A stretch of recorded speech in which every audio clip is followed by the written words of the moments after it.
You're live. Hey everyone, welcome to Free Assange Vigil Week 59. My name is Steve Poikinen. I'm joined by my co-hosts Andrew Smith and Misty Winston. Gonna be a weird show. Let you know that right now. Not our normal routine. But before we get to that, let me get into the numbers. Today marks 3,541 days of illegal and arbitrary detention for Julian Assange. It is day 495 since the WikiLeaks founder was trafficked from the Ecuadorian embassy after being sold to the United Kingdom for a $4.2 billion loan from the International Monetary Fund. 19 days remain until the second phase of Julian's extraordinary rendition and show trial. Today marks 1,173 days of incarceration in federal custody for Reality Winner. On the plus side, we do have 154 days of freedom for Chelsea Manning. Chelsea streams on Twitch 4 days a week, Thursday through Sunday, from I believe it's 4 to 11 Pacific and 7 to whatever that would be on the East Coast. Not 100% on that. Somebody can correct me. It's 7 to 11 Eastern. 7 to 11 Eastern. Yeah. Okay. Yeah, that makes way more sense. Yeah. Streaming for 7 hours on the West Coast. Let's see. I'm getting in. Make sure that's not for me. My phone just went off with an extreme alert and immediate evacuation order. But I don't live in Pescadero, California. If you do, you should not be watching this from your house. Public service announcement. Right? Wow. It's fire season here in California. That's why I'm mostly naked tonight. It is hot. It is very, very hot. We mentioned real quick. We mentioned that we had 19 days left until Julian's hearing. We are still crowdfunding for that to get back to Washington D.C. We are so very, very, very close to reaching our goal, which is just absolutely amazing, given the fact that the entire economy got put into lockdown along with the rest of us back in March. So I just thank you to everyone who's donated to this. You guys are just fucking incredible, and we love you. And Andre will tell you about this week's call to action, and then we will bring in our guest. So if you were with us on Saturday, we unveiled the first part of Week 59's call to actions, which was contacting the I can't remember the name. It's like the ASLEF, I believe. It's a drivers union over in the UK. That call to action is up on our website as part one. But then for the rest of this week and for the rest of the month, we put out a new call to action that we were asking everyone to get involved in. And this is what we had actually spoken with Kevin Gostola about. In regards to contacting the UK's court system about allowing journalists to actually be connected and the public to be connected via phone link. Every single time there seems to be some kind of issue with Julian's trial where journalists just can't connect to it for one reason or another. This last time they literally just connected them to some other court proceeding that was going on, as Kevin outlines for us, as well as in the video that he released about the entire court proceedings. But if you could, please take a look at that, because we're asking people to email different members of the UK court system and prison systems to try to get this corrected. So, you guys know that one of the friends of the Vigil here, and certainly friend of my show, is Commander X, and X. We don't know where X is right now, and that has a lot of us really scratching our heads and kind of concerned. And joining us tonight is Commander X's sister, Amy Beth. So we're gonna go ahead and bring her in here now and have a chat about that. Amy, I want to thank you for being on with us tonight and for talking yourself into doing this. Thanks, Steve. I'm glad that you talked me into it. So let's just no bullshit, no filter this one, and see if we can't turn up our wayward homeboy.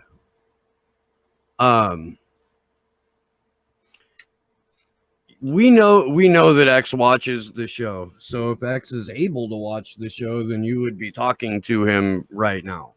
So if you have anything you would like to share with your brother, or let your brother know, now would be the time to do it. My nerves are pretty bad right now, so bear with me, guys. If I skip around or you need to ask any questions for clarification, because I know we talked about some of it. I went down to Mexico I was down there for about a year. Unfortunately, I had to come back for a bunch of reasons, namely medical. But my concern right now is that he had a book due out on July 4th of this year. I've actually read some of it and was kind of prepared because it was really going to piss off our government pretty bad. Yeah, this was his Exposing book. secrets This of was the his book, FBI. basically like taking a spiked baseball bat to the FBI and going Right. into it. Yeah, and so when he tweeted out, I believe it was June 22nd, we talked about, it was the day after he was on with you, farewell, you will win. And that's been it. And I kind of, for a while, I just thought, maybe he's doing the extra push for the book. But, the day came and went and there was nothing. Today's his birthday. And I just don't believe that he would not respond to my pleas. If I'm overreacting, I'd love for him to pick up the phone and just call us and let us know that. It's hard not to when you've lived this life and you don't know which side, for all I know, he could just be under for his own safety, but I don't really feel that. Feel, with everything going on with Julian, we talked a lot about that, and the timing of everything, and then both my accounts were taken on Twitter. It just seems like oh, I'm sorry, I didn't mean to interrupt you. No, go ahead. Is this something that he's ever done before? Like, is this like something that you hear people say this is so out of his character? Or is it like, is this something that he would do normally, or is this totally against? I don't. It's totally against what I think he would do now. When he first went into exile in Canada, for several years he tried to kind of just, I have no family, I don't want to talk about family. He really felt that, by putting us out of the picture, me and my kids, that they would not look at us. That wasn't really the case. And I was already involved with Anonymous and he didn't know it. Up in Maine through a missing child, Ayla Reynolds. That was the first time I put on a mask. So when Chris and I reunited, we found out a lot about each other. But I'll be honest with you, back then, that would have been typical. It isn't now. And I have his address, and he was also posting that he might move to Mexico City. But a lot of this stuff, you guys got to admit, it's been right in the face of the government. I mean, the fact that he got political asylum is kind of a huge fucking spit. Sorry for my French, but in the face of the U.S. government, that combined with a book full of secrets that didn't happen, and his promise to do what he had to do if they, harmed Julian. And I'm not really sure where to go with it, except that I want proof of life. I'm that concerned. So, go ahead, Andrew.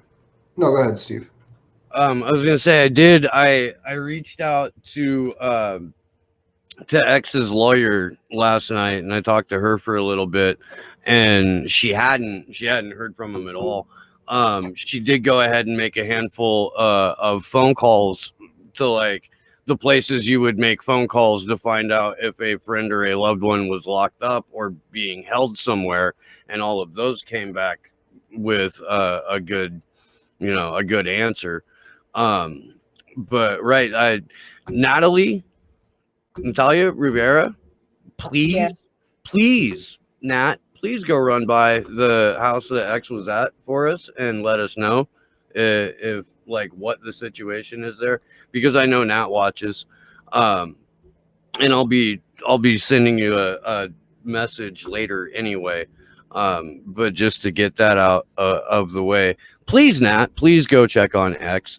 And uh, yeah, that's what I had. You said that you had the feds at your house already. How many times, Amy Beth? It was 3 or Oh, 4. they've been here almost six. Let's see, five times by the end of last year. I just moved in here. I kind of had to go back on the grid. I'll be honest. It didn't take long, and it's been a battle since. And where I'm at, I mean, I can tell you this, that I can't. I've lost everything, Steve, as far as electronically, notes, journals. So everything's coming from here. So bear with me, okay? I'm on this like little tiny phone with nothing around me but my memory.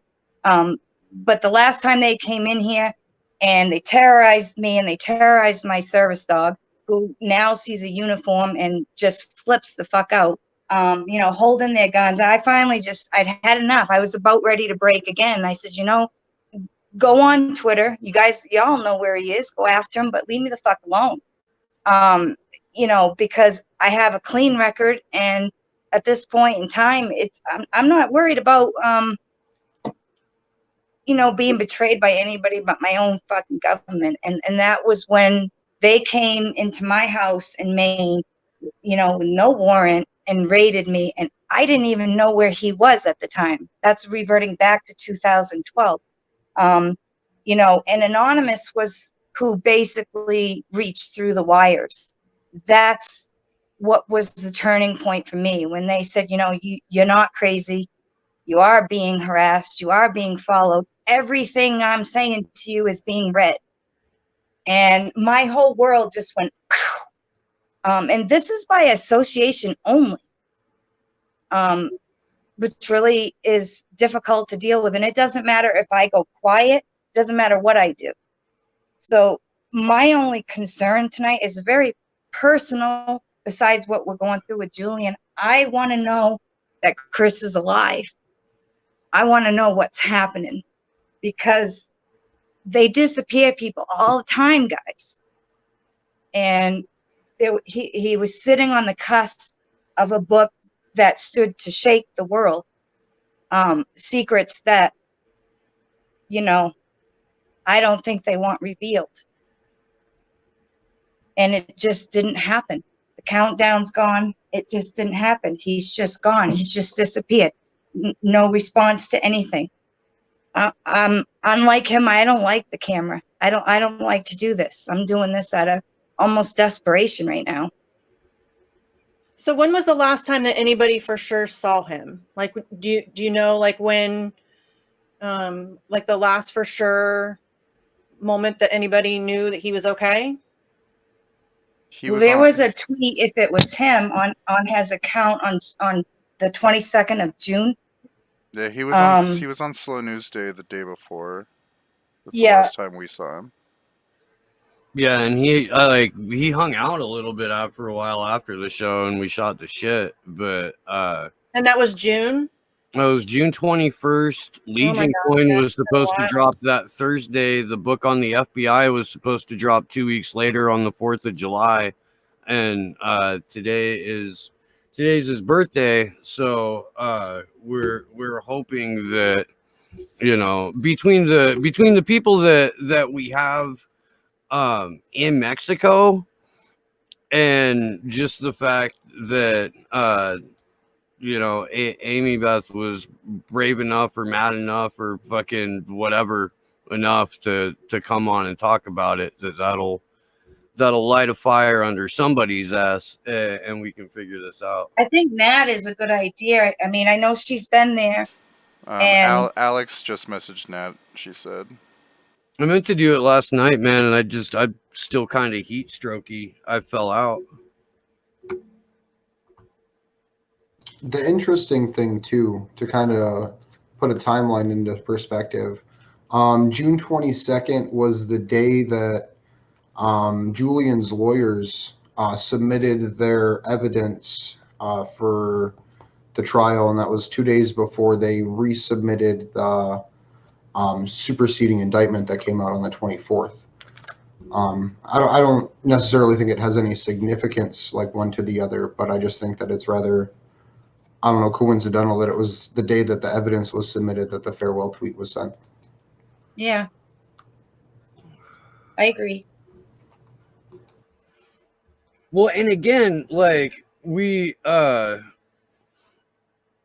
for the longest time, we just thought, well, he's got his head down because he's programming. When I talked to Lubers about it, that's what he thought too, because the whole Legion coin thing didn't go off the way that they wanted it to go off.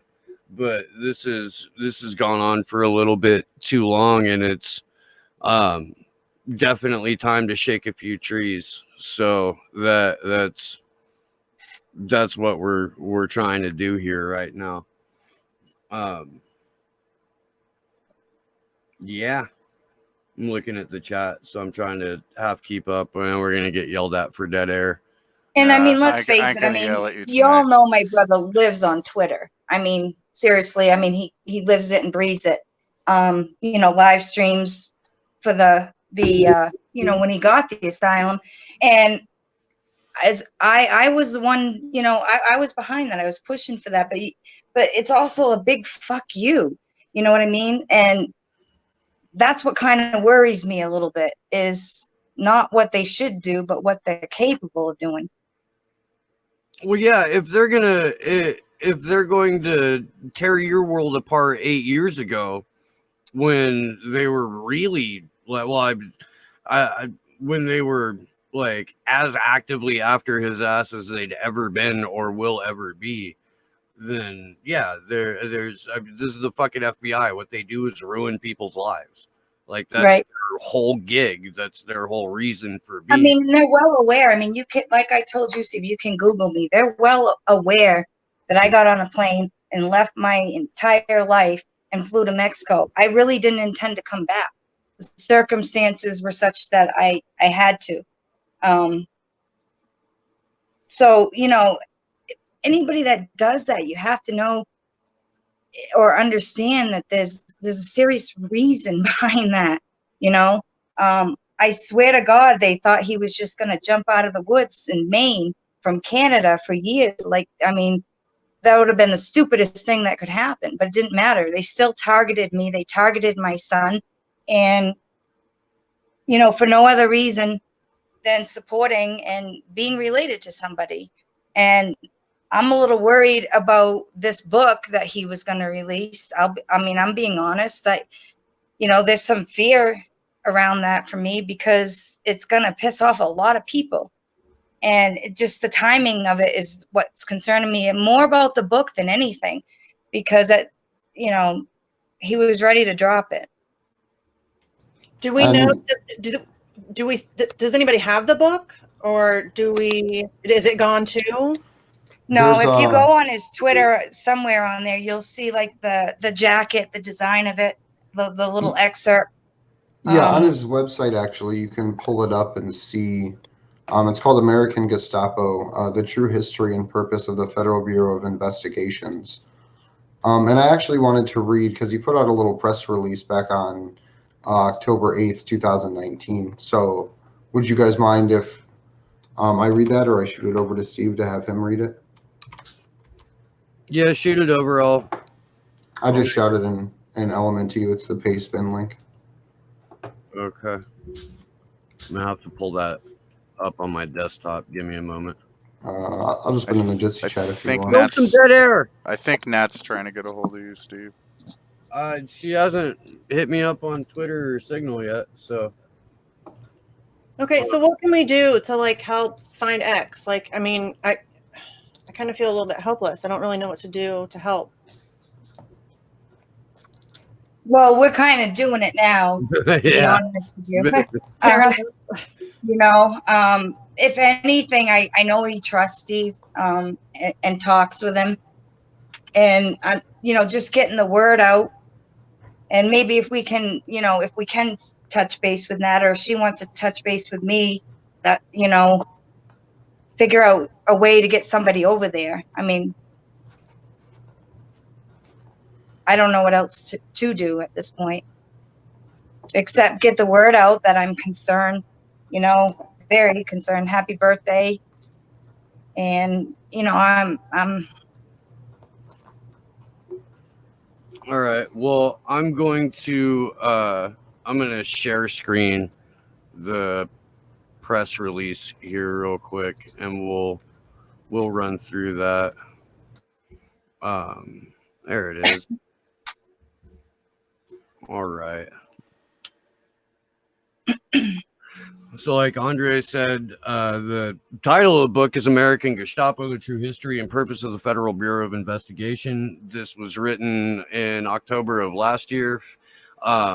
It says, on July 4th, 2020 at noon Eastern Time, I will release to the public my third book entitled American Gestapo, The True History and Purpose of the Federal Bureau of Investigation. This will not be the third book in the X Chronicles, which is still slated for release in November of next year. This will be a departure and an in-depth investigation into the most dangerous and criminal national police force in the world, the FBI. This book is meant to be nothing less than a well-documented and scathing critique of one of the most powerful and evil national police forces in world history. That's a quote from X. On July 4th at noon, I will release the first edition hardbound version of American Gestapo via an announcement on Twitter, and that obviously did not occur. It'll be available from our publisher directly at that time or on Amazon. The book itself will be golden embossed waxed cloth covered hardbound with full color paper dust jacket. Final page count is not available at this time. On July 15th at noon, I will release the first edition paperback. And then by the 30th, we were supposed to see the ebook. There will be free press copies distributed prior to publication, which I was supposed to get for Slow News Day too. And that there's the press release. And look, man, this was a big deal that we were looking very, very much forward to. He was super excited about it too. Yeah, that's what trips me out about all this, because it was the day before the really cryptic tweet. Yeah, and he was super happy, man. Like that was a great, like that whole conversation. He was pumped, like about Legion Coin, about everything. That's why none of this makes any sense at all. Like I mean, I'm almost starting to doubt the tweet, like the authenticity of whether or not that was even him, to be honest with you. I mean, that's kind of my thinking on it. To be honest, I mean, I have no way of verifying that, and it's a little bit more cryptic than he usually is. It's just weird. I mean, he was like, that kind of statement does not. I don't know how he went from being super happy to like that statement that quickly. It was really weird. Was it the day after he was on Steve's show that the tweet went out? Is that what you said? Yeah. Yes. And that's he like talked a lot about the book too, Steve. Remember? I mean, I listened to that show, but there was an edge, you know. I noticed that. I mean, he can be edgy anyways, but I'm allowed to say that. But you know, more so than normal. And it literally wasn't even 24 hours when that tweet came out, and then no response to anybody underneath it or anything. And like I told you before we went live, like we just wrote it off to he's busy coding, he had shit to do, you know. Yeah, like if Sleepy Josh goes off grid for more than a couple of days, I'm fucking calling your ass, pal. There's Nat. Hi. Hello. Hey, Nat. Hey, Nat. Thank you for joining us. Alex called me, and I reached to you as soon as she called me. Will you go by that house tomorrow, Nat, and let me know? So I was talking to Stephanie a weeks ago because we've been really worried for more than a month. And Leon, where he lives, is like 6 hours from here. But I'm planning to go, and I even asked a friend if she could go, but we didn't know what to do because we didn't know who to talk to, and I keep sending him messages through many places, and also Stephanie, but we are really worried too. Yeah, I talked to Stephanie last night, and she made some calls for me, but that's Yeah. as far as that got. You and Amy should get each other's contact information off air. Hmm. Uh, I would like to. Definitely. Hello, very nice to meet you. Hi, And I'm Amy Beth. I'm his sister. very nice to meet you. And I'm a friend, and I would love to talk to you later if you have. Okay, yeah, definitely. I'll get your contact And information. I will drive to his city because I Okay, would like to I check. appreciate that very much. Thank you. And I will do my best. Okay. Okay. Yeah, you guys are allowed to smoke on the stream, by the way. I won't even yell at you. It's a good thing because I've been chain smoking. I We- sort of forgot I was, to be perfectly honest. Fucking Smoke them if you got them. y'all are stoked I don't drink anymore. I'll just say that.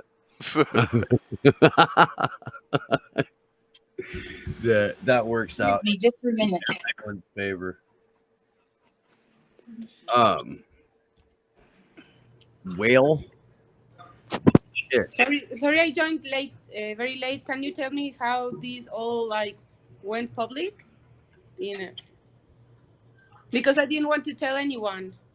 Amy reached out to me Oh, yesterday, and we talked okay. for quite a while, and we came to a decision together to do this on the vigil because there's really no other way to like get it out there in an environment where we won't just automatically be attacked.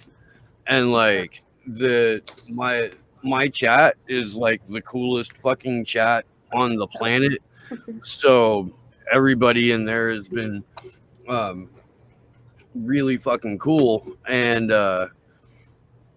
And yeah, and I know that there's people who watch the show that are anons, and I know that there's like entire worlds of communication networks that I just don't have that some of y'all do.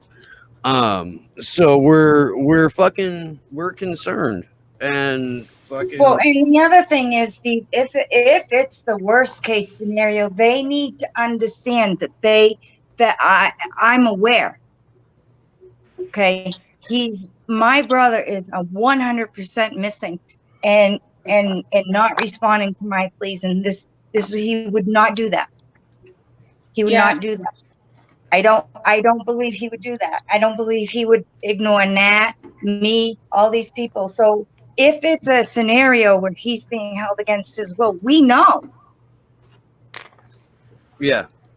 And if anything, I want them to know that, I'm just one person, but I'm out here, and if need be, in a week and a half, I will be on a plane to Mexico. I'll do whatever I have to do. Amy, don't worry. You're not alone, and I will drive as soon as possible. And I will talk to you, but you are not alone, and we are worried here for him too. And we have been we have been trying to contact him since the tweet, like messages every day and calls, and his phone then answered the it was off, and then a week ago it was on again apparently. So I stayed a little calmer. I don't know if that's the word, but I was more Mm-hmm. calm. But it's not enough, I think. Yeah, I don't like this. So yeah, I fuck dude. I would you Fuck. Does I anybody? mean, I personally, I know there's problems within every government, but I'm going to say this for the record that I was treated wonderfully by the Mexican government. I overstayed my time. They stamped it. They had no problem. It I have no problem going back there if I'm needed for anything. And you Because have I a have, home. You have a home here if you want to come. you know, and when I did come back, it wasn't till I hit US soil that it happened all over again.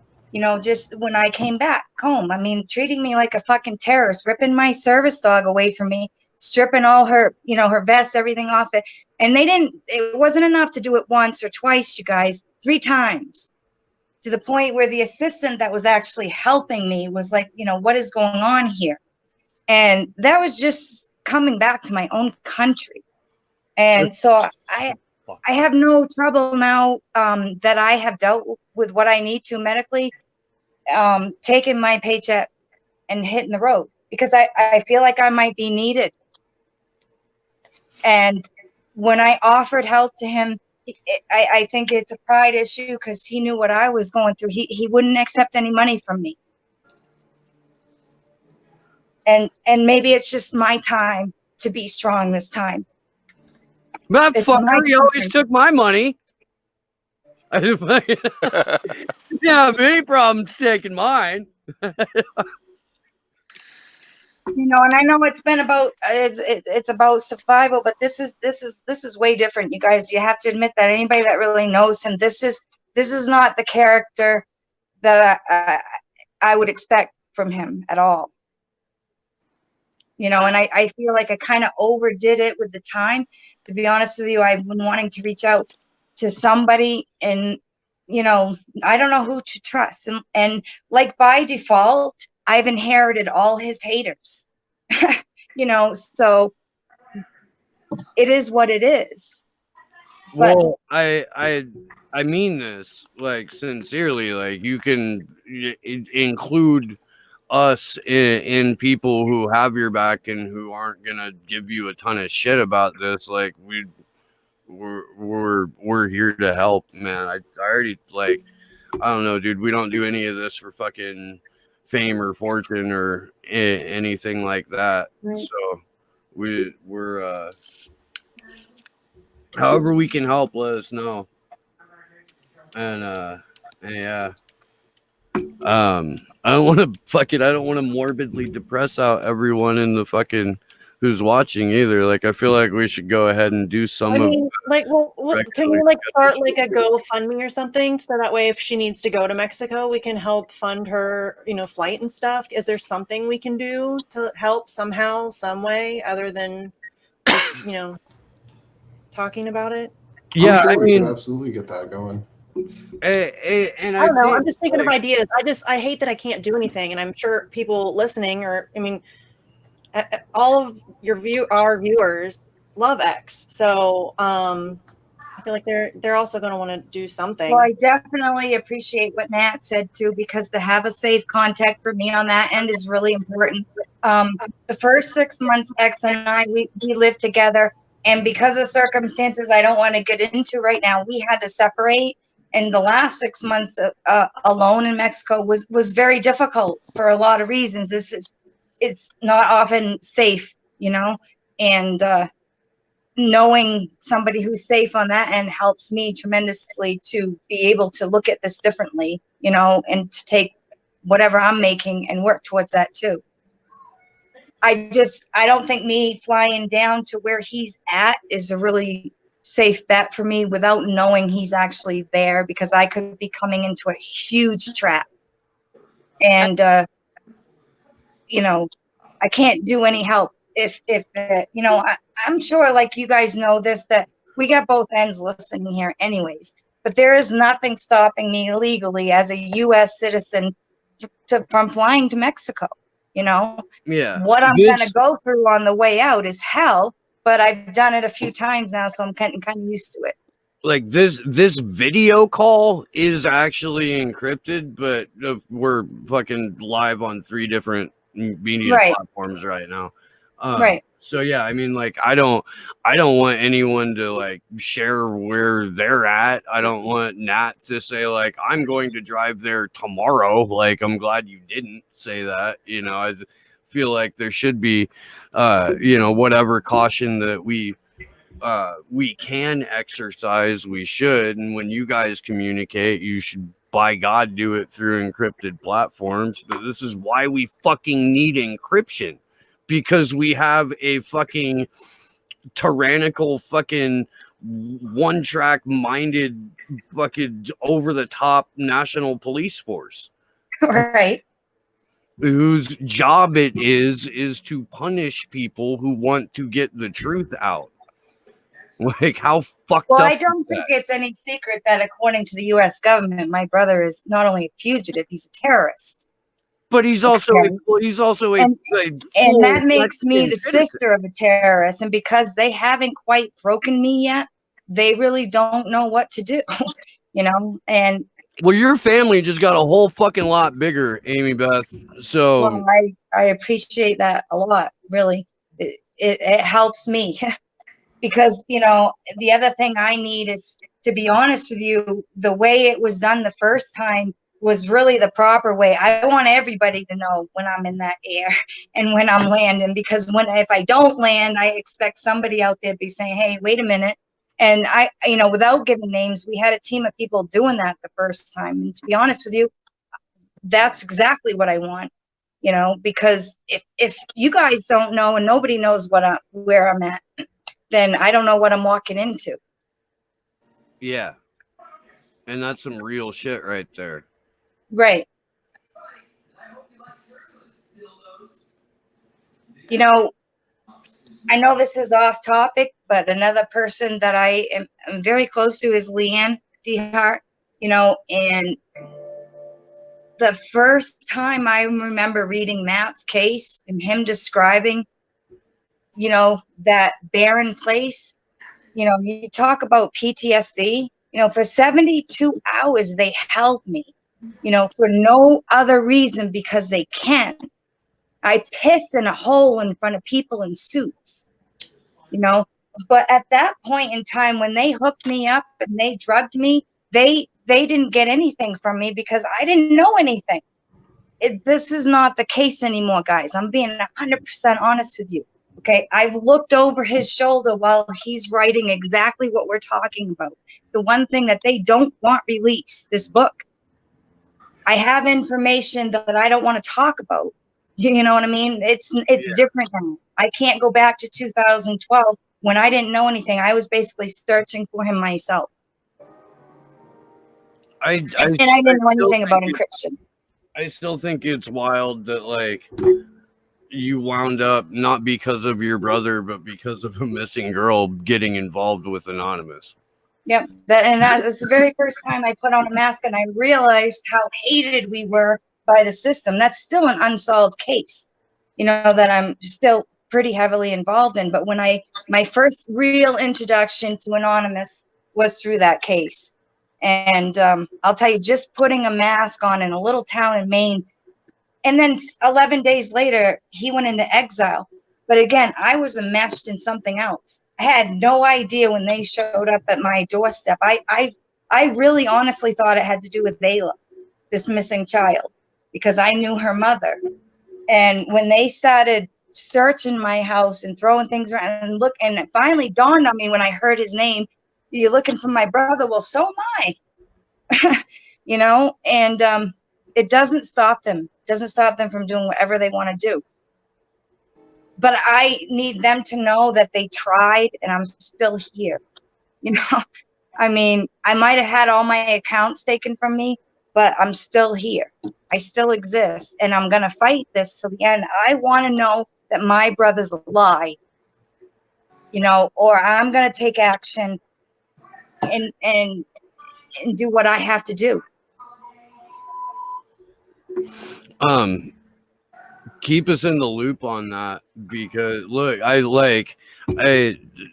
does anybody know who X's publisher was? Like, can we go ahead and get the book He printed? goes to lulu.com. It's if you look at it, it's kind of like a self-publishing type thing. Okay. Yeah. So I don't think that is going to be very helpful.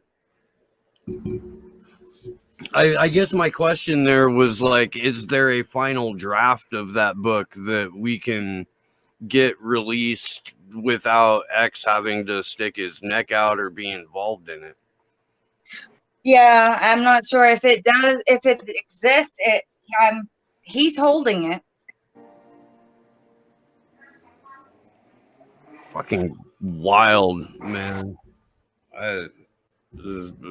This is the United States government. This is what the United States government does to people who fucking, your only crime was DNA that you shared with your brother, and you had your fucking life torn up. My children are grown and they're afraid to talk to us. They're afraid to even call me. We have to go through measures that you wouldn't even believe to just check on each other. You know, it's a life that I wouldn't wish on anybody, but it's also, it's taken, it ripped my head out of the sand. It woke me up, you know, and I mean, if my plea to anybody new coming into this is like, I hope it doesn't take what it took for me to wake up. You know, like I told you, you have to envision leaving a 3-bedroom house on the coast of Maine and never looking back. You know, I had my dog and my backpack and that's it. I was gone. That's an extreme thing for me.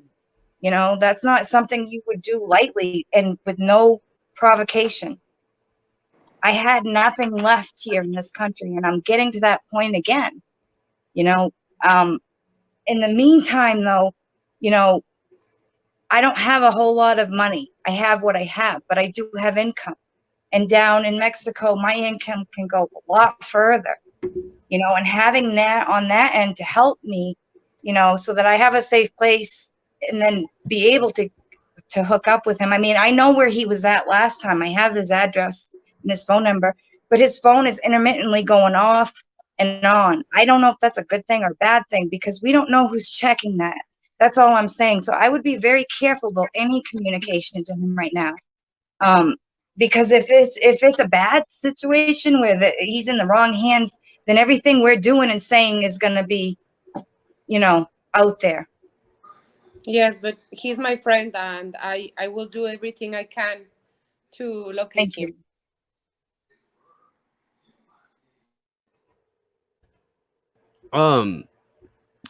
At this point, I think I'm gonna transition into the stuff that we have for tonight's vigil.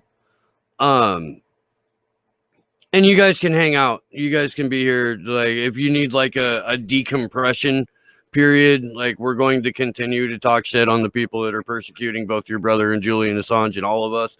And if that like helps in any way, shape, or form, like, you know, bring you down a little bit, please hang out. And if you want to jump back in to this call when we're done with the show tonight, you know, please, both of you, by the way. I'm going to turn my video off just and let my phone charge up, but I'll still be here.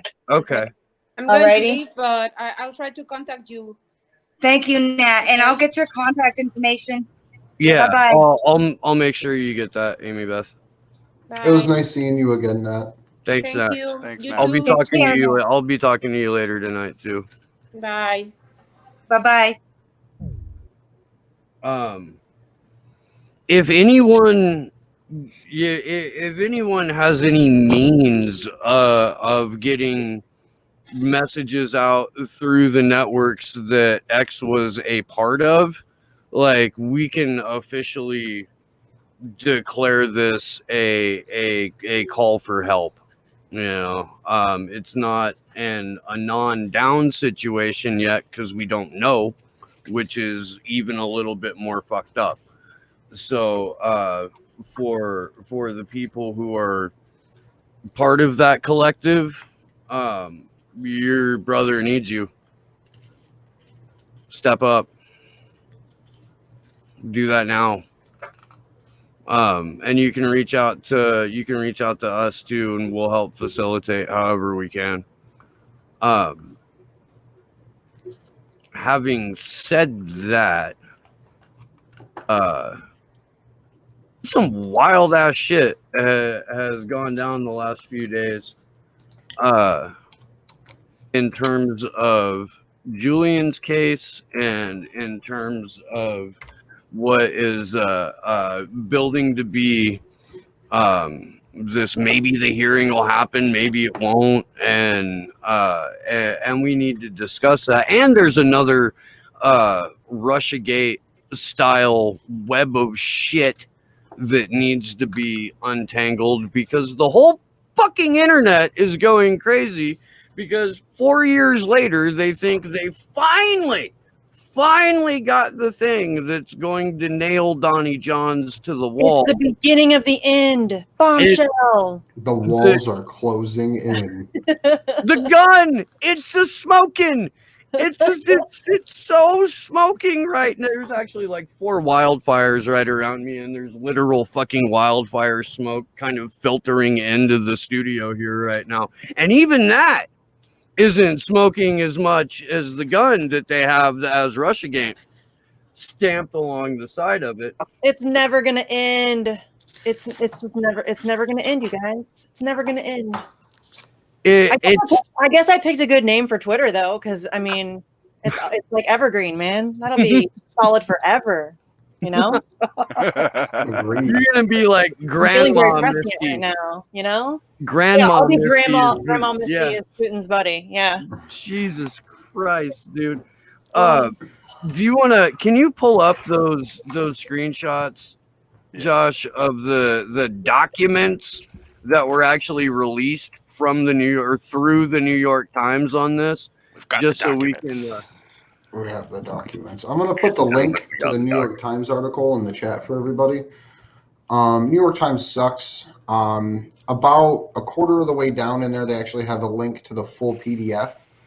That is the Senate Intelligence Committee's report.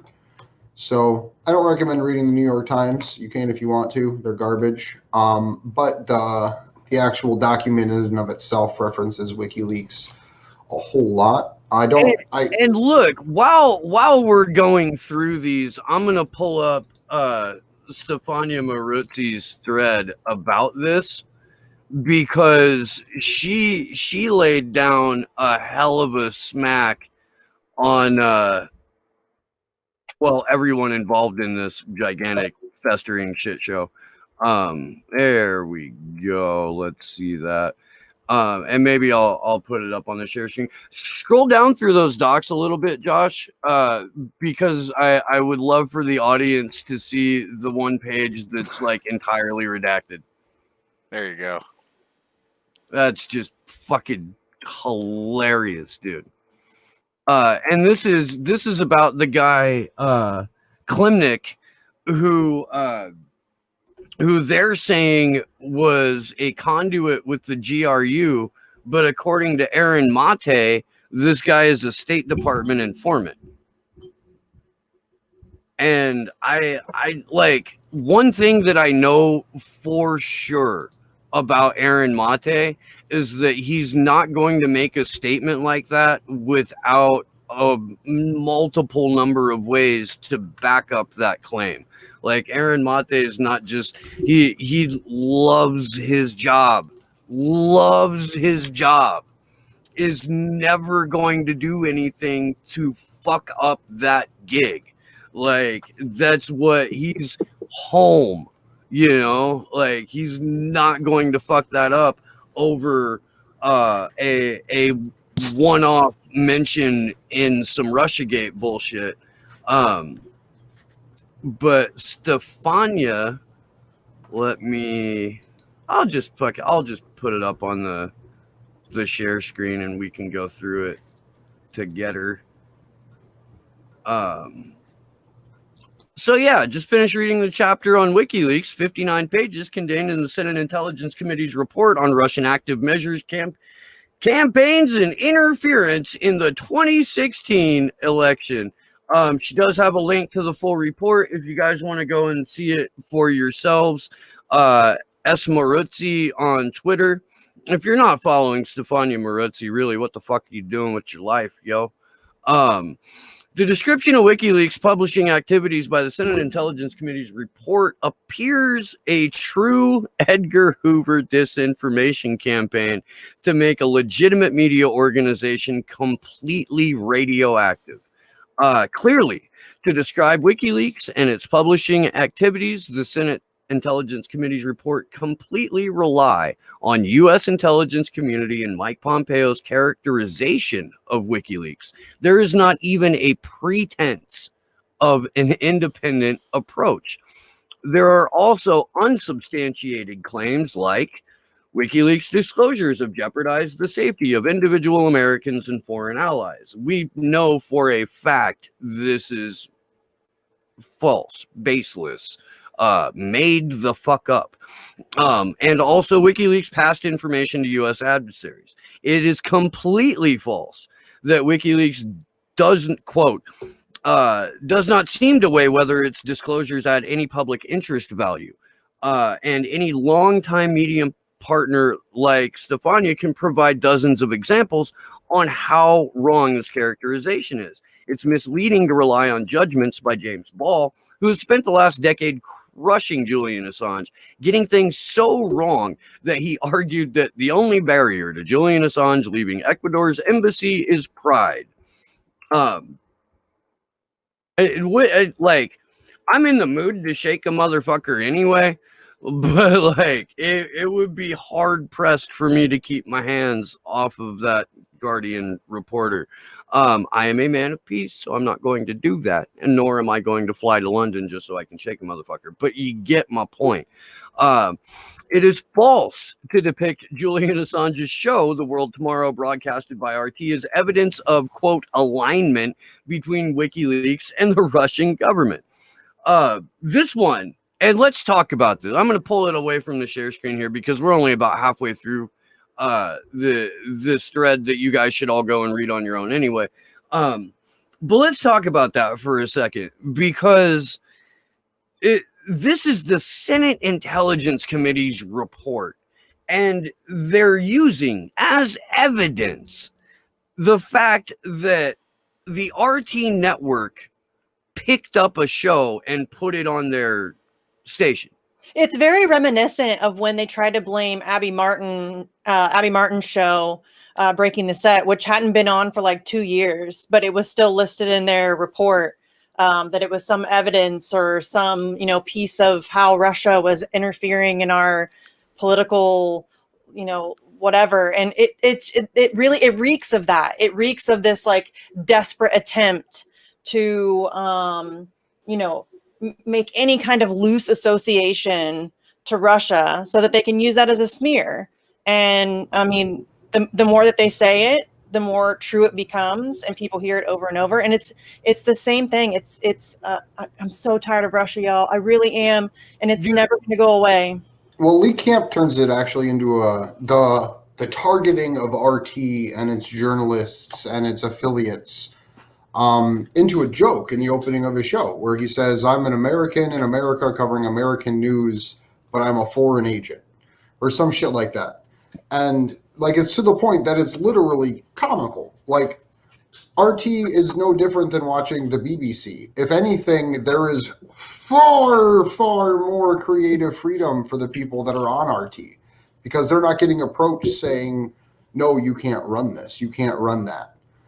So everyone that we've talked to that has a show on RT, everyone who has been interviewed and asked this question by like both friendly and adversarial interviewers has flat the fuck out said, I would leave if they tried to tell me how to do my show.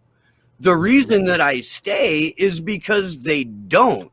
Like, I don't think for a moment there is anyone from the Kremlin whispering into Lee Camp's ear, be like, okay, comrade, you must do dick joke here. Like, I don't think it goes down that way. Yeah, can you imagine like Chris Hedges having a meeting with some Russian oligarch to tell him how to run a show? And right? Come on, if you watch his show, that's not true. I mean, it's ridiculous. If you watch Lee's show, that's not true. It's just completely absurd. But like I said, they just repeat it over and over again, and so it becomes this truth.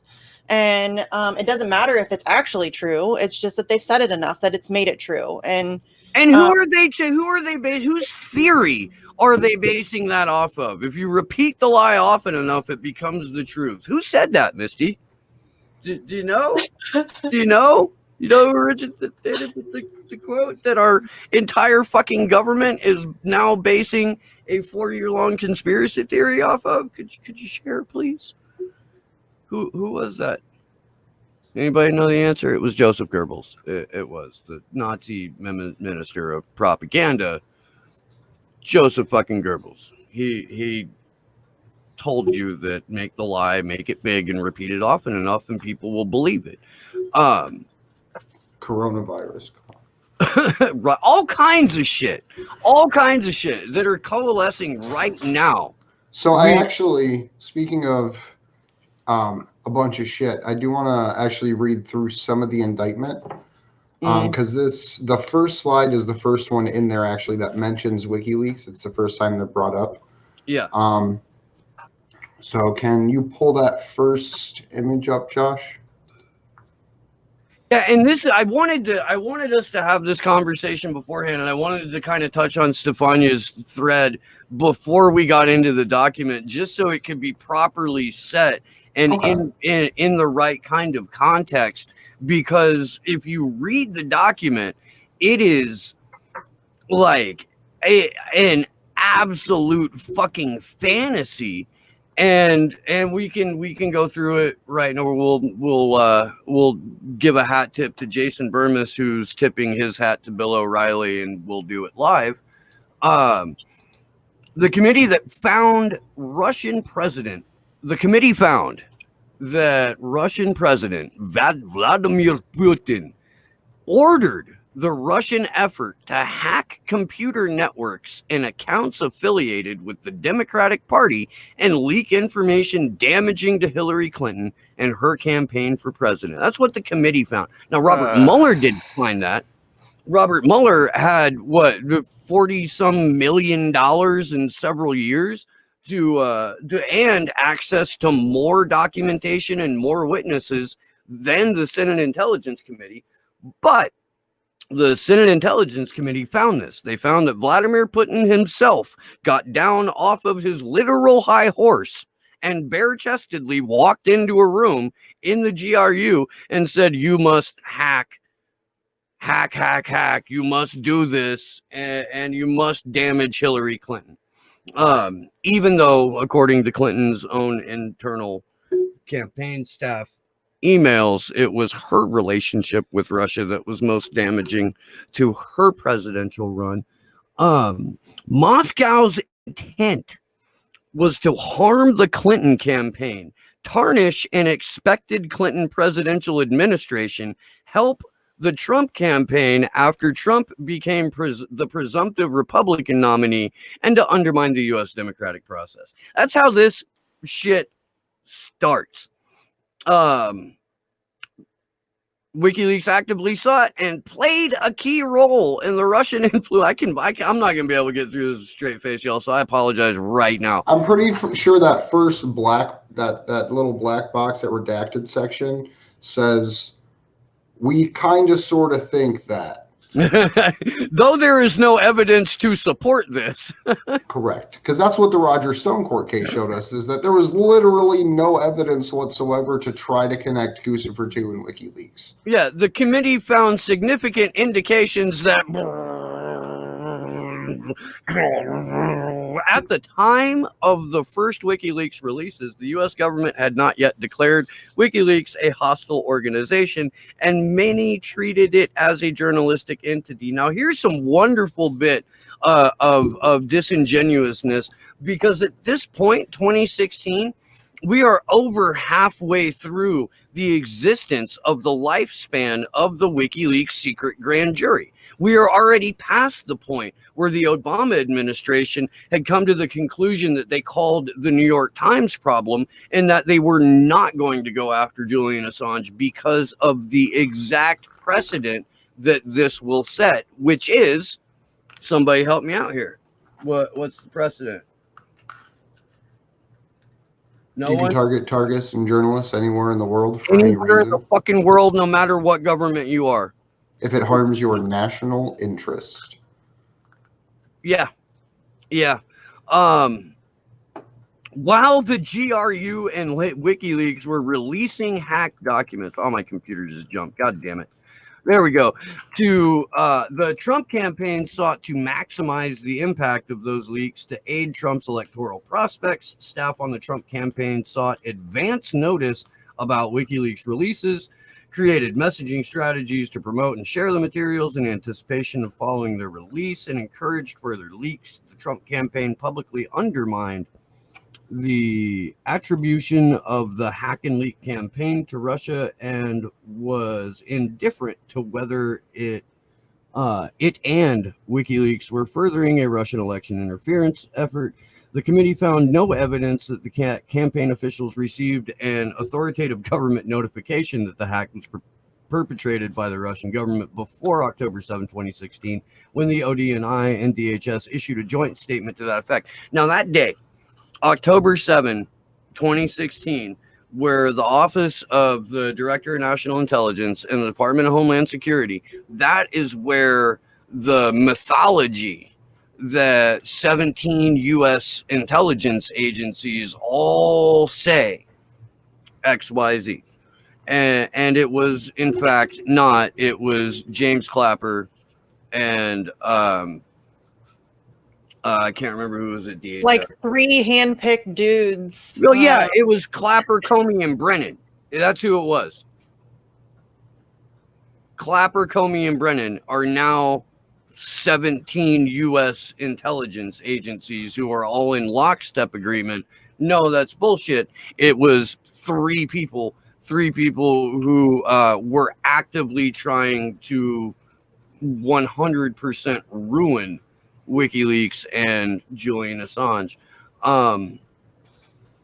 However, the campaign was aware of the extensive media reporting and other private sector attribution of the hack to Russian actors prior to that point. Trump and senior campaign officials sought to obtain advance information about WikiLeaks' planned releases through Roger Stone at their direction. Stone took action to gain inside knowledge for the campaign and shared his purported knowledge directly with Trump and senior campaign officials on multiple occasions. Trump and the campaign believed that Stone had inside information and expressed satisfaction that Stone's information suggested more releases would be forthcoming. The committee could not reliably determine the extent of authentic, non-public knowledge about WikiLeaks that Stone obtained and shared with the campaign. Andrew? If you remember, we read through that indictment. We read through the evidence release in the Roger Stone case. Literally the only communications, I believe that it was released between Roger Stone and Julian Assange. I believe it went as far as to list him personally in his account. Was basically just Roger Stone puffing his chest and Julian being like, okay, cool. And then at the end of it, Roger was like, hey, you're not a bad guy. And that was about the extent of the conversation between Julian Assange and Roger Stone.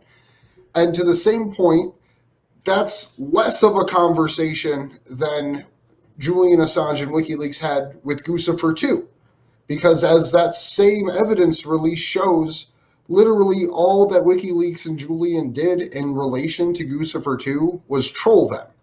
Literally, they were like, hey, can you give us, a larger batch file of documents? We can't seem to verify these individual ones. Something's not right.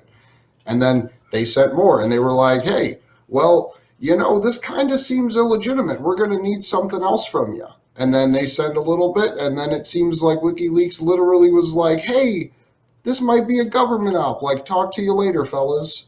And that was it. And that's part of the public record now.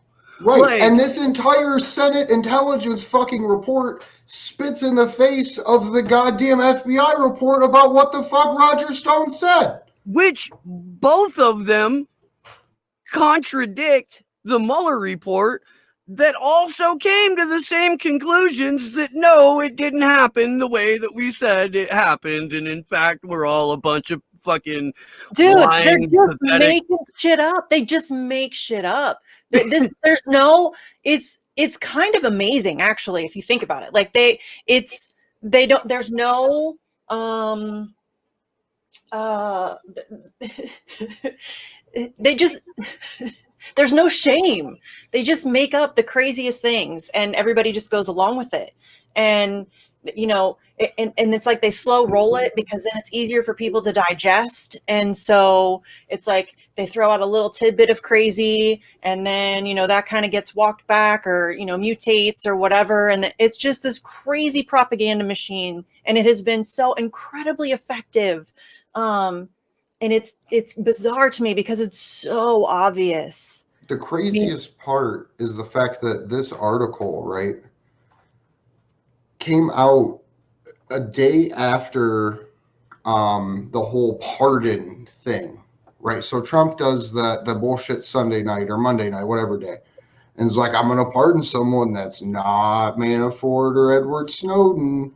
And then the whole internet lights on fire. Everyone's like, he's going to free Julian Assange. And then... Yeah, I didn't believe that shit for 1 second. Right. I didn't either. I was in Burmes's position. Like, yeah, that would be absolutely wonderful, but like, that's not about to happen. And then the next day, right after the internet remembers Julian Assange for 12 hours, this report from the New York Times comes out, and it's like, WikiLeaks, Russia, fucking goddamn it, Trump. And that's literally how propaganda works. Like, the internet remembered who he was, so the machine in and of itself had to release something to try to smear him yet again.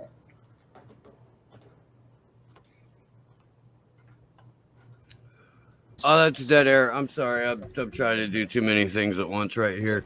Let's go back to the just shit show that are these documents.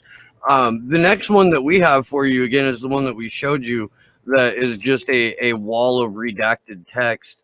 The one that follows that under the heading Hack and Leak and Introduction and Findings says, beginning in March 2016, officers of the Russian Main Intelligence Directorate, the GRU, successfully hacked computer networks belonging to the DNC. We know that to be false. And the DNCCC, or the DCCC, and the email accounts of Clinton campaign officials and employees, including John Podesta. Now, that is also false. That happened in the beginning of March, as far as I can remember the chronology. The Podesta emails, I believe, were hacked. Podesta was hacked as early as 2015, according to a post that Kim.com made. Do I have that right?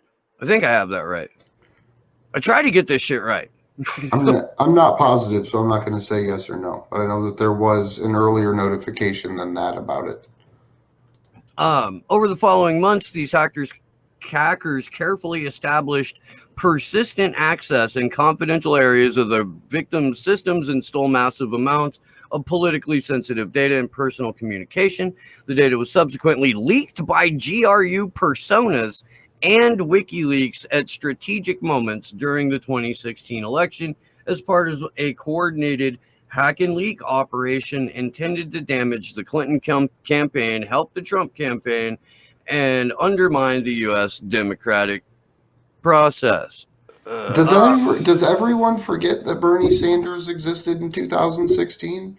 Like, when it got released before the convention, it wasn't to help candidate Trump. It wasn't in any way to help President Trump. If anything, if you have to say there was a side taken, and that's a huge if, because it's literally just information for you to read and act on, you could say that Julian was supporting Bernie Sanders in his fight against Hillary Clinton.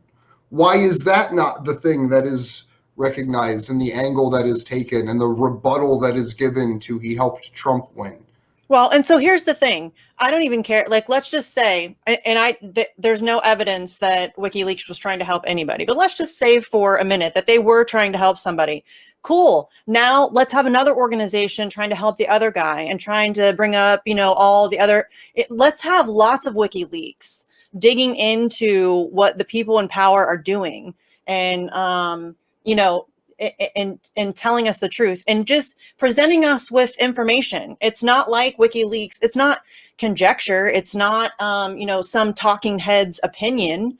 They're giving you source documentation, and then you can look through it and decide for yourself what it means. And so it's, I don't even care if they're trying to, there should be all kinds of WikiLeaks. There should be, hundreds of WikiLeaks all around the globe doing that kind of work. That's what we need. And so I'm, more of that, please, Yeah, no, if there was a beneficiary to the WikiLeaks releases, it was all of us. Like, we all gained tremendously every single time they published. Julian himself said that the 2016 election was a choice between like syphilis and cholera. that was his personal thoughts about it. The only time he's ever spoken favorably about any political party was the Pirate Party of Iceland and New Zealand's Internet Party. And like that's the extent of his political backing. It is just it is a tremendous work of fiction. And now that I'm reading it, man, like I'm starting to understand why the fucking water-brained fucking people who think that that Hillary Clinton like should be president right now. I'm starting to think that those idiots, like, I can see why they're ginned up by this. I can see why because this is a pretty masterful piece of fiction and propaganda. What did And the other masterful thing, just to point it out, is the fact that while all of this is happening, the narrative and momentum that gets built around it is expanding the intelligence and surveillance states to make sure that we can see if Russia is attacking us again. And that's something, if you look at propaganda in a broad spectrum, that gets paralleled with the other narratives like QAnon that exist across the internet, to where it's not stopping the expansion of the surveillance state. It is rapidly expanding it to fight the surveillance. Like, how do you grow a national military apparatus to combat a national military apparatus? But either way, do we want to continue on with Stefania's tweets, or do we want to move on to the YouTube terms of service? Let's go back to Stefania's thread just to finish it out, because it's that good, and then we'll go back over. I'll put it back up on the screen share. Boom. Okay. It's false to depict Julian Assange's show The World Tomorrow, broadcasted by RT, as evidence of alignment between WikiLeaks and the Russian government. That's where we left off. Her former news group, L'Espresso, acquired a license and broadcasted the show as well. So does that mean that Julian Assange is an agent of Espresso, the Italian outlet? No, it means they picked up the show and fucking carried it, because that's what TV networks do. It's also very dubious that the report claims WikiLeaks never released documents damaging Russia. Remember the U.S. diplomacy cables on Russia as a mafia state, but dismisses the spy files Russia as a mere tactic. Dismissing the spy files Russia published by WikiLeaks in 2017, as the Senate Intelligence Committee's report does, is completely misleading. Let's see. Look at Andrei Soldatov. I'm Soldatov. Comment on the WikiLeaks spy files. It is not an expose, but gives details about a data exchange interface between telecoms and FSB. As for the Rohrbacher's version of facts reported in the report, Jen Surson was there. She told a different story. Maybe we'll have more details about that and a not far future. Two last important things. The committee claims it found significant evidence to suggest that in the summer of 2016, WikiLeaks was knowingly collaborating with Russian government officials. Fine, bring the evidence, name names. If you guys have noticed so far, the Senate report, the committee report, has made very, very bold claims, but there is zero like names being mentioned. This There's is no how they evidence always do it. This is how they always they're do it. yeah, the language is very They use vagaries and cloudy language, and they're never really all that, and it's very it's ridiculous. There's never any substance to it. It's the same thing we saw in the documents that Reality Winner brought out for us. yeah, That was very confident language with nothing to back it up. Right, I do want to get to. I want to cover the last two. I took it off the shares. I want to cover these last two tweets here real quick, just because they need to be. Finally, the committee's report claims witnesses involved in Trump's debate preparation recalled the team first heard about the Access Hollywood tape about an hour prior to its public release. WikiLeaks alerted me the day before the first batch of Podesta emails were published. If it's true that the first batch was published by WikiLeaks in coordination with Trump to counter the Access Hollywood tape, how could WikiLeaks know? And why the fuck would they tell her a day in advance that they had planned to do this thing if it was in retaliation for a report airing the Access Hollywood tape? Like, these guys are just really hoping that you buy their bullshit and you don't look even the slightest little bit beneath the surface at it. And they know that they've got an American public that has been waiting for the fucking walls to close in or the gun to smoke or the fuck whatever the shit it is. And they'll just take it all on its face, even though there's nothing to back it up, and be like, yeah, this is what happened. It must be what happened. Why would the Senate Intelligence Committee lie to us? And it's crazy because that it's not like we don't have tons of examples of times that our government has been proven to have been lying to us. I mean, it's amazing what people are willing to allow, like not even just allow, but can justify or excuse or whatever. Because this has been going on for so long, and it's been, debunked over and over and over again. And every bombshell that they throw falls apart. Every, walls closing in moment turns out to be complete bullshit. But let's be real. It's profitable for them to push Russiagate. It sells, it gets clicks. It's, it's like an international spy mystery. There's, Russian intrigue, there's oligarchs, and there's, shady characters, and, and it gets attention, and it gets clicks, and it gets, headlines. And Rachel Maddow has completely based her career on this shit. So, and that's why it works. And it's, and I honestly, it makes me like really just completely hopeless for the future, because so many people fall for it. And it's just depressing that it's 2020 and we still have to talk about Russia. And the bounty thing falls apart. Now this falling apart. It's over and over and over again. And I just don't know, like, how long is the cycle going to continue before your sense of skepticism kicks in? See, I would say the problem isn't that flat earthers exist. I would say the problem is that the Russiagators are currently the ones trying to push through draconian policies in government. Because you can think that Russia hacked us, right? You could be one of those people that are like, Donald Trump's working for the Putin. But as long as you're not in a position to actually make a decision to affect someone's life, like believe whatever the hell you want. You're muted, Steve.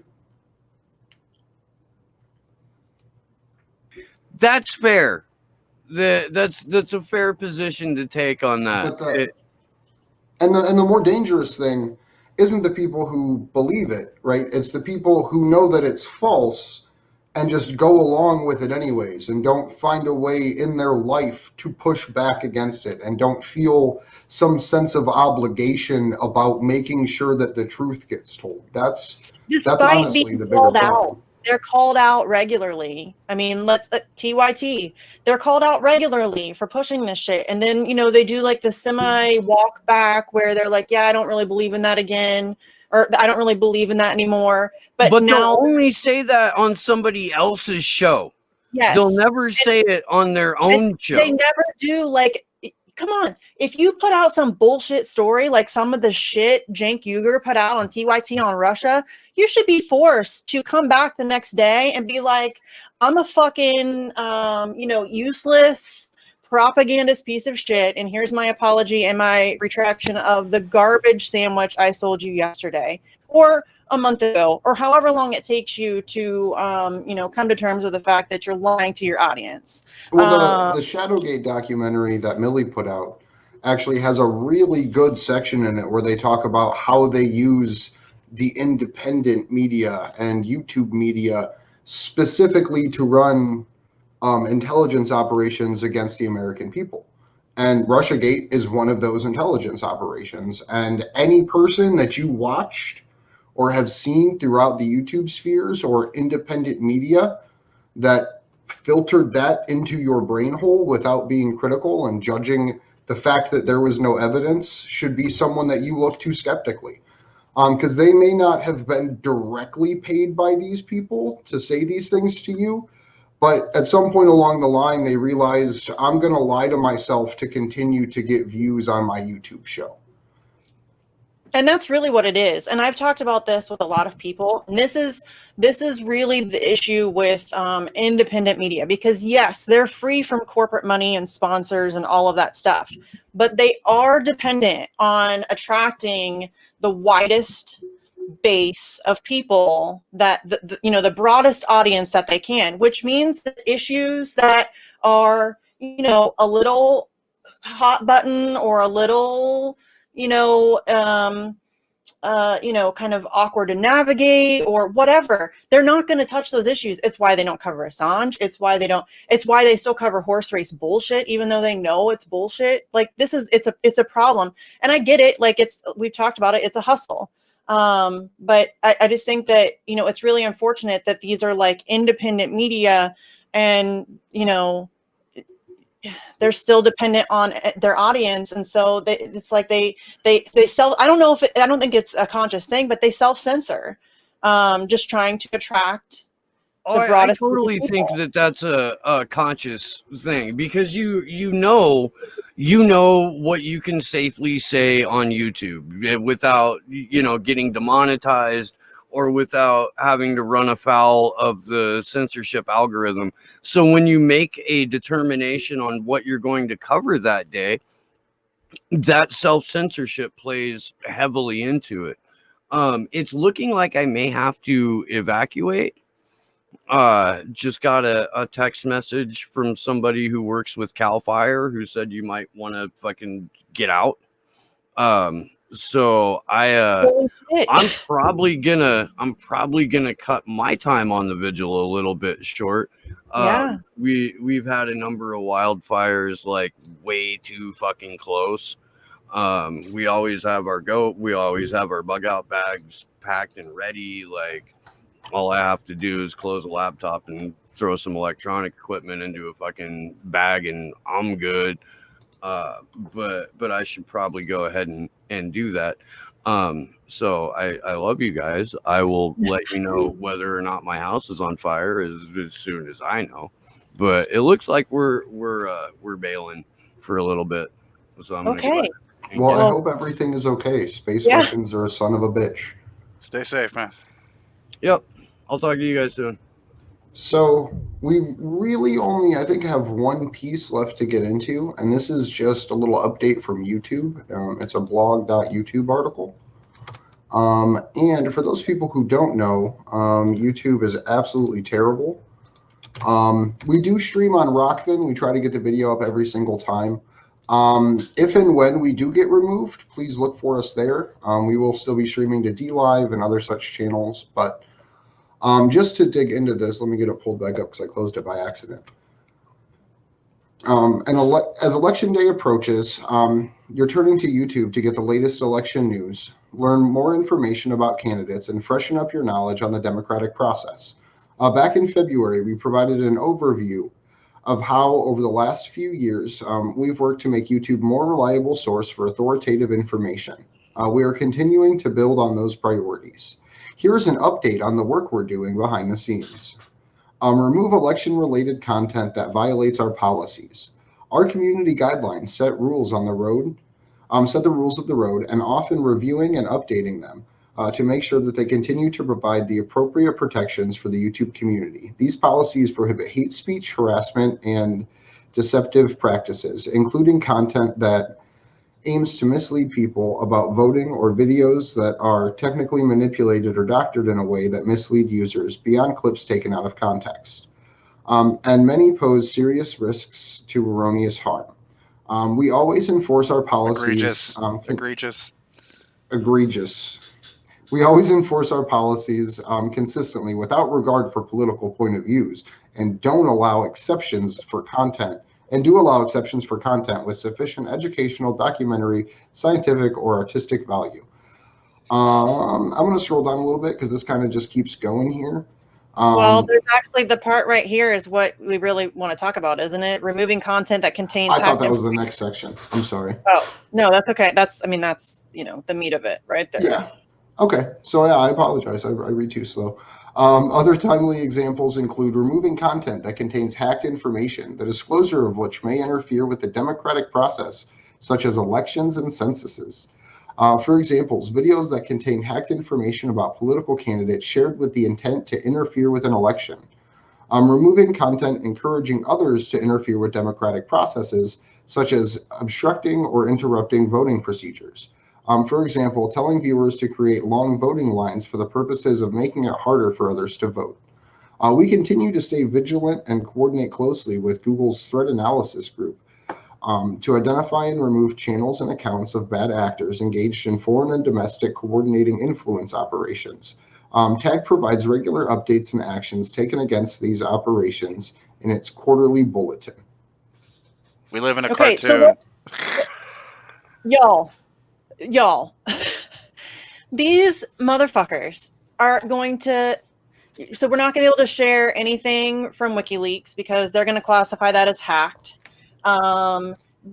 Dude, this is so bad. Like I honestly get so frustrated with myself because I can't find the words to like verbalize how bad this is. But this is just another like one of those slow walks where now, so who decides what is hacked information and who decides what interferes with, first of all, democratic processes? Fuck off. Those don't exist. Would YouTube have allowed the TMZ video of Donald Trump or clip to be played on YouTube because that was some type of hack or leaked release? To the same extent that we saw Twitter already attacking the DNC emails and Podesta emails when they came out and then bragging about it in Congress. Yeah, this is crazy. Like, this is crazy. This complete attack on information is just, it's been bad for a while, but just, it seems like it's really been amped up a lot lately. And, that sucks because we've said it on this show before. If you care about anything else, if you want Medicare for all, if you want a Green New Deal, if you want, a living wage or better education or whatever it is, good luck doing that without a free press. Good luck, getting support for your cause without the ability to distribute accurate information. And I mean, look at the shit that they do now, lying about, Medicare for all and all this stuff. I mean, they're now trying to take away your ability to distribute information. And it's like a slow walk into legit fascism. And people just do not seem to care. It's really fucked up. It is. And by and large, people just let it walk right past them, because the excuse that they make to themselves is, well, this one wasn't inconvenient. This thing that I gave away this time didn't do too much to make me feel uncomfortable. And I think it was Krish was on with us when we talked about it last. How many people would be willing to let their mother-in-law babysit their kids for the weekend versus the number of people willing to let their mother-in-law have their phone for the weekend? And then why would you let the government have your phone all of the time when the person that watches your kids couldn't have it part of the time? And people don't put their privacy in that context. They just think, well, I got nothing to hide except whatever I feel like doing in my private life that I don't want people to actually know about. So the fact They that have nothing to hide are fooling themselves. You are fooling yourself. If They'll if make that's some your shit up. response, They'll make what? shit up. They'll make some shit up. Yeah, well, yes, they do that all the time. And I mean, look at Vault 7. Now we know that they can do all kinds of shit. I mean, they can people, this is not it's not a game. Like, I just don't know how to get people to take this more seriously. It's really bad, and it's just getting worse. And I feel like I'm I cannot find the words. I just can't.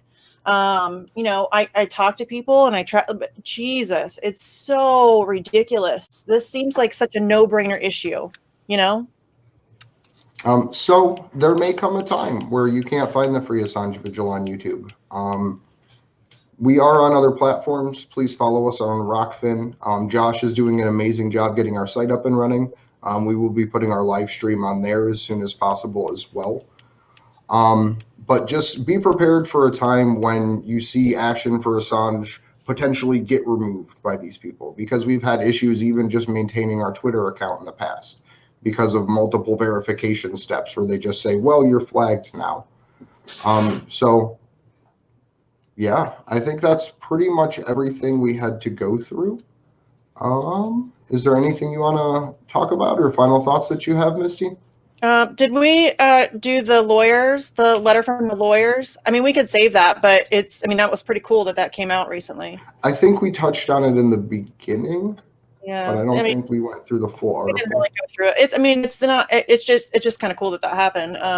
Not that it seems to be making any bit of difference whatsoever. Yeah, but no, I think that's about it. Yeah, 152 lawyers and 15 legal associations have signed a detailed and scathing open letter condemning what they describe as the denial of Julian Assange's right to a fair trial before the UK courts. Mr. Assange, the co-founder of WikiLeaks, remains incarcerated in Belmarsh's maximum security prison as he challenges his potential extraordinary extradition to the United States to face charges under the Espionage Act for his role in publishing classified U.S. documents. The letter was sent to Prime Minister Boris Johnson, as well as the Home Secretary, the Secretary of Justice, and the Foreign Minister on August 14th, 2020, though it was only made public on August 17th. The signatories, which include the International Association of Democratic Lawyers, the Association of American Lawyers, point to the potential conflicts of interest which Chief Magistrate, Senior District Judge Emma Arbonat, who ruled against Mr. Assange early on during the extradition process, failed to disclose. The case has since been taken over by Judge Rebecca Barrister, Vanessa Barrister, sorry. Though the Chief Magistrate, Judge Arbonat, remains responsible for overseeing proceedings in the Magistrates Court. And then I will drop this in there for the rest of for people to read over the rest of the article. But we have the National Journalists Union, or the Union of Journalists over in the UK. We have multiple trade unions. We have members of the ASLEF coming out in support of Julian. We have the doctors for Assange, now the lawyers. It's honestly a joke at this point, because the propaganda veil has been broken. People know, but are just too censored to actually access information about Julian's trial. So the fact that this can continue even after 152 different lawyers and associations have spoken out against it. Yeah, it is kind of crazy, right? What the they it there's so many legal reasons why this whole case should be thrown out. That it really is, like you said, it's a joke. Like, it's really just become a joke. I mean, it's not funny, but the legal process is completely removed from reality. There is no, I mean, he can't even meet with his lawyers, and he can't get access to his court documents. He can't even actively participate in his own defense. And yeah, so I mean, it's nice to see all these groups coming out with support. And I will say that thanks to Trump with this whole pardon, shenanigans that he pulled to get some attention, it did get people talking about Julian Assange. Like, Assange was trending on Twitter. I think Assange was trending on Twitter, and then also Free Assange was trending on Twitter. So, I mean, that's cool. At least, if nothing else, it brought some attention to Julian. Maybe some people, saw a tweet or two that maybe they wouldn't have otherwise, and are now a little bit better informed. But like, we were spamming Donald Trump. Go spam Donald Trump with some Free Assange tweets, you guys. It costs nothing. Just go bother him. He's on Twitter all the time. So go bother him, and go just completely spam him. And it should be every day from now until the day of his the hearing starting back up. He should be trending on Twitter. Like, we could make that happen. That's free. I mean, we could do that. I mean, they'll probably censor it, but I mean, still, we could, do what we can. But yeah, it really is a joke. This whole situation is a joke. It's not good. It's not good for anybody, because if they're able to do this to him, what's to stop them from doing it to any of us? Absolutely. And before we wrap up for this evening, I'm going to put the links to our actions that we have out. The one officially for this week is sending the letter to the different parts of the ASLEF, which is the transportation union over in the UK. Has about 19,000 members, according to the count on their website. The second action link is the one to actually apply some pressure to the UK to have audible sound for when journalists and citizens call in to hear what's actually happening in Julian's court proceedings. Inside there's a bunch of email addresses for different complaint lines throughout the UK prison and legal system. I was going to include, and if you're ambitious, you can do it. There is a section in the UK government's prison section where you can report fraud. I didn't want to be so bold as to ask people to do that, but that is a section on there as well for anyone that's creative. But without any further ado, I think that is everything for this evening. If you are following Commander X on Twitter, please send him some love. As soon as we have information on him, we will get that out to you guys with as much promptness as we can. So please stay tuned for whatever we can find out. I really appreciate Amy Beth for joining us. I really appreciate Natalie for hopping on in such short notice. And to everyone out there that will help actually get X found. Bye, Yeah. next, So, y'all. okay, I think we could probably wrap it up, right? Yes. Yeah. Yep. Okay, so you guys can find me on Twitter at Sarcasm Stardust. I have a show with my friend Jesse called Facts on the Ground. You can check that out. But yeah, I just want to, I really just hope that, X is somewhere safe and well. And, you kind of have to just hold on to the little bit of hope that you have until we get some answers, I guess. But yeah, thank you to his sister for coming on. I'm sure that was hard. And, hopefully it all works out okay. And don't forget to check out the GoFundMe. The guys are really close to their goal. So if you can check that out, if you can't donate, just share it. That helps. More eyes means more people that can donate will see it. So yeah, I guess that's about it. Yeah, and I would just like to say thank you to you, Misty, for joining us. Thanks to Steve for the time that he had tonight. Hopefully his house doesn't catch on fire. Yeah, you can find him at Slow News Day on the Yes. Twitter. And he has his and and at Slow News Day Show Podcast. or Podcast. I can find it by show, but Slow News Day Podcast on YouTube. My name's Andrew Smith. You can find me on Twitter at Andrew Sigmund. You can find us at Action. I love it so much. actionforassange.com. You can find our Twitter at action_4Assange. And again, I just appreciate everybody, especially Josh and Kimber and the DC crew for helping us get all that organized. Good luck to us all. That's the second show in a row I got to say good luck to us all. Yay, fun. Thanks, guys. Later, y'all.